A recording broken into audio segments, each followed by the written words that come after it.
Number one, हम ये समझने की कोशिश करेंगे कि जो साइंटिफिक कम्युनिटी है वो इसके बारे में क्या बोलती है, उनकी क्या राय है।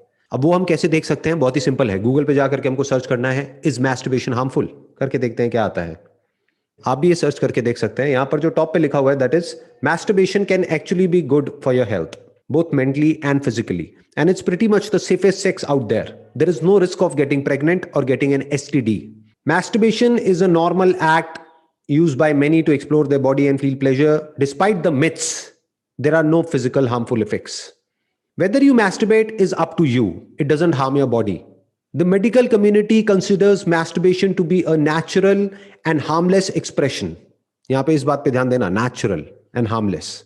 अब यहां पर जो बात समझनी जरूरी है वो ये है कि मैस्टरबेशन भी एक्सेस में बुरी है, इसमें कोई डाउट नहीं है। साइंटिफिक कम्युनिटी भी यही कहती है, और अगर लॉजिकली भी हम सोचें तो एक्सेस में हर चीज बुरी होती है।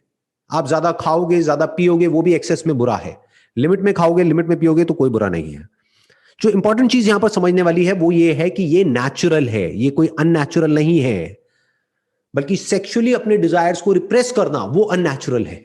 इस टॉपिक के ऊपर मैं अब तक 2 वीडियोस अपलोड कर चुका हूं, दोनों के लिंक्स आपको नीचे डिस्क्रिप्शन में मिल जाएंगे।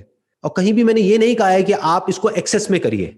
मैंने क्या बात करी है, क्या वर्ड बार बार यूज किया है, that is moderation, that is balance. अगर आप ध्यान से मेरी उन दोनों वीडियोस को देखेंगे तो मैंने कहीं पर भी ये नहीं कहा है कि आप 10-12 साल की एज से ही मैस्टरबेशन करना शुरू कर दो। मैंने क्या कहा है कि जब आप लीगली एलिजिबल हो जाते हो इस तरह की वीडियोस देखने के लिए या शादी करने के लिए, उसके बाद में मैस्टरबेशन करने में कोई बुराई नहीं है। तो मान लेते हैं कि 18 साल की एज में आपकी शादी हो जाती है, जो कि लीगली अलाउड है इंडिया में, और इसको दुनिया की कोई ताकत चैलेंज नहीं कर सकती है। उसके बाद में क्या आप सेक्स नहीं करोगे? क्या सेक्स करना गलती है? अगर ये गलती है और कोई कहता है कि ये गलती है, तो जो ये बात बोल रहा है वो खुद एक गलती का नतीजा है। क्योंकि अगर उसके माँ बाप ने ये गलत काम नहीं किया होता, अगर आप इसको गलत समझते हैं तो इंसान भी इस दुनिया में नहीं होता। तो यहां पर सिर्फ इतनी सी बात समझनी है कि सेक्स कोई गलत काम नहीं है, कोई चोरी नहीं है, कोई क्राइम नहीं है, कोई ऐसा काम नहीं है कि जिसके लिए आपके अंदर गिल्ट आए कि मैंने कुछ गलती कर दी है। ये कुछ भी गलत नहीं है, ये नेचुरल है और पार्ट ऑफ लाइफ है, इसको डिनाई नहीं किया जा सकता है। अब आते हैं फैक्ट नंबर 2 के ऊपर। जो भी लोग नो फैप के बारे में बात करते हैं वो ज्यादातर क्या करते हैं, वो आपको सिर्फ इसके बेनिफिट्स बताते हैं। नो डाउट इसके बेनिफिट्स हैं, बट आपको यह भी समझना है कि इसके नुकसान क्या है। लाइफ में हर चीज का प्लस भी होता है और माइनस भी होता है, प्रोज भी होते हैं, कॉन्स भी होते हैं। कोई भी आप दवाई खाते हो तो उसका बेनिफिट भी होता है और नुकसान भी होता है। तो डॉक्टर को समझना होता है कि इस दवाई का फायदा ज्यादा है या नुकसान ज्यादा है इस कंडीशन में, as per the condition of the patient. तो अब आराम से ये समझने की कोशिश करते हैं कि सेक्स डिप्रिवेशन के या सेक्स रिप्रेशन के क्या साइड इफेक्ट्स होते हैं। Difficulty in sleeping and body tension. इसके पीछे जो लॉजिक है वो बहुत ही सिंपल है। वो क्या है कि ये जो सेक्सुअल एनर्जी है ये बेसिकली क्या है, एक एनर्जी है, जैसे कोई भी एनर्जी होती है। तो जब एनर्जी जरूरत से ज्यादा बढ़ जाती है तो हम एक्साइटेड होने लग जाते हैं और एंशियस होने लग जाते हैं, और जब एनर्जी कम हो जाती है तो हम लेजी हो जाते हैं। तो ना एनर्जी का बहुत ज्यादा होना अच्छा है, ना बहुत कम होना अच्छा है। फिर चाहे वो सेक्सुअल एनर्जी हो या एनर्जी जो हमको खाने से मिलती है, पीने से मिलती है या सनलाइट से मिलती है, वो एनर्जी हो। ना एनर्जी ज्यादा अच्छी है ना कम अच्छी है। और इसके कुछ इमोशनल साइंस भी हैं, जैसे कि anxiety, lack of clarity and confusion in life, in thinking. और इसका एक बहुत बड़ा साइड इफेक्ट क्या है कि जब भी आप अपने आप को सेक्स करने से या मैस्टरबेट करने से रोकते हो तो आपको अपने आप को कुछ ना कुछ ऐसा बोलना पड़ेगा कि जिससे कि आप अपनी विल पावर को यूज करके अपने आप को रोक सको। और जब ऐसा कुछ आप बोलते हो तो there is a strong possibility कि आपके अंदर नेगेटिव फीलिंग्स और नेगेटिव इमोशंस आने लग जाएंगे सेक्स की तरफ।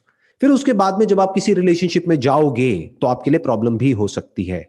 और एक सबसे बड़ा और सबसे गंदा जो इसका साइड इफेक्ट होता है वो होता है feelings of guilt and Shem. यानी कि क्या कि जब आपके दिमाग में ये बैठ जाएगा कि ये करना गलत है, उसके बाद भी आपके अंदर ये डिजायर्स उठेंगे। अरे डिजायर्स को कैसे रोकोगे, इन थॉट्स को कैसे रोकोगे? जब भी ये डिजायर्स उठेंगे, जब भी ये थॉट्स उठेंगे तो आपको क्या लगेगा कि मैं कुछ बहुत ही गलत कर रहा हूं। तो जब वो थॉट्स आएंगे और जब वो डिजायर्स आपके ऊपर हावी हो जाएंगे और जब आप बार बार कोशिश करने के बाद भी फेल होगे, फेल मतलब क्या कि यानी कि आप मैस्टरबेट करोगे या सेक्स करोगे तो उसके बाद में आपके अंदर एक गिल्ट आएगा, and this will create stress and that can lead to anxiety and even depression for that matter. तो ये था दूसरा पॉइंट। अब आते हैं तीसरे पॉइंट पे। अगर आप किसी रिलीजियस या स्पिरिचुअल ऑर्गेनाइजेशन के साथ में जुड़े हुए हैं और जो आपकी ऑर्गेनाइजेशन है वहां पर जो भी प्रैक्टिसेस होती हैं, अगर उसकी वजह से आप सेक्स या मैस्टरबेशन नहीं कर रहे हैं तो दैट्स एब्सोल्युटली फाइन, क्योंकि ये आपकी मर्जी है, आपकी लाइफ है, आप जो चाहे जैसे चाहे वैसे जी सकते हैं। और मैं कोई नहीं होता ये आपको बोलने वाला या आपको बताने वाला कि आपको अपनी लाइफ के साथ में क्या करना है। That's your call. Last but not the least, कुछ भी करने से पहले आपको अपने आप से एक क्वेश्चन पूछना है कि जो भी मैं कर रहा हूं वो कर क्यों रहा हूं, मेरी लाइफ का पर्पस क्या है, मेरा गोल क्या है जो मैं अपनी लाइफ में अचीव करना चाहता हूं अगले 5 साल में या 10 साल में। अपने आप से पूछो। तो हो सकता है जब इस तरह के क्वेश्चंस आप अपने आप से पूछोगे तो आपको क्लियर कट एक आंसर मिलेगा। वो आंसर क्या हो सकता है कि मुझे एक बहुत बड़ा एंटरप्रेन्योर बनना है, मुझे एक बहुत बड़ा क्रिकेटर बनना है, मुझे एक बहुत बड़ा सिंगर बनना है। अब अपने आप से क्वेश्चन पूछो कि जो भी आपके आइडल हैं, यानी कि ऑलरेडी जो बहुत बड़े एंटरप्रेन्योर्स हैं, बहुत बड़े क्रिकेटर्स हैं, बहुत बड़े सिंगर्स हैं, क्या वो पूरी तरह से सेक्स को छोड़ करके, मैस्टरबेशन को छोड़ करके वहां तक पहुंचे हैं? अपने आप से क्वेश्चन पूछो। इनफैक्ट बहुत सारे ऐसे भी लोग हैं जिन्होंने ओपनली बात किया है अपनी सेक्स लाइफ के बारे में। तो सेक्स का और सक्सेस का कोई डायरेक्ट कनेक्शन नहीं है आपस में। इनडायरेक्टली तो किसी भी चीज को हम किसी से भी जोड़ सकते हैं, but there is no direct connection. किसी भी फील्ड में जो लोग सक्सेसफुल हुए हैं उसमें 99% लोग ऐसे मिलेंगे जिन्होंने एक मॉडरेट लाइफ जी है, यानी कि वो लोग ना तो इंडल्ज हो गए पूरी तरह से सेक्स में, ना उन्होंने सेक्स को पूरी तरह से छोड़ दिया है, उन्होंने बीच का रास्ता पकड़ा है, यानी कि एक मॉडरेट लाइफ। तो अगर आप एक्सेस में मैस्टरबेशन कर रहे हैं या पॉर्न देख रहे हैं तो अपने आप से एक क्वेश्चन पूछोगे ऐसा मैं क्यों कर रहा हूं, तो आपको एक क्लियर कट आंसर मिलेगा कि मेरी लाइफ में ढंग का कुछ करने के लिए है ही नहीं। तो दैट इज द प्रॉब्लम। अगर आपके पास में कुछ भी ढंग का होगा अचीव करने के लिए, अगले 5 साल में 10 साल में कोई गोल होगा, कोई पर्पस होगा, जीने की कोई एक्चुअल में वजह होगी, आपको एक ब्राइट अपना फ्यूचर नजर आ रहा होगा, आपके माइंड में एक विजन होगी, तो इन सब चीजों में आप ज्यादा इंडल्ज हो ही नहीं सकते। किसी भी हैबिट को छोड़ा नहीं जा सकता है, उसको रिप्लेस किया जा सकता है। तो अगर आपकी ये हैबिट पड़ गई है पॉर्न देखने की या मैस्टरबेट करने की, तो इस हैबिट को छोड़ने का कोई तरीका नहीं है। एक नई हैबिट बना लो तो धीरे धीरे ये वाली जो हैबिट है अपने आप ही कम होने लग जाएगी और दूसरी हैबिट टेक ओवर कर लेगी और आपकी लाइफ एक अलग डायरेक्शन में चली जाएगी। ये तरीका होता है अपने आप को बदलने का या किसी भी हैबिट को बदलने का। Wish you all the best for your future.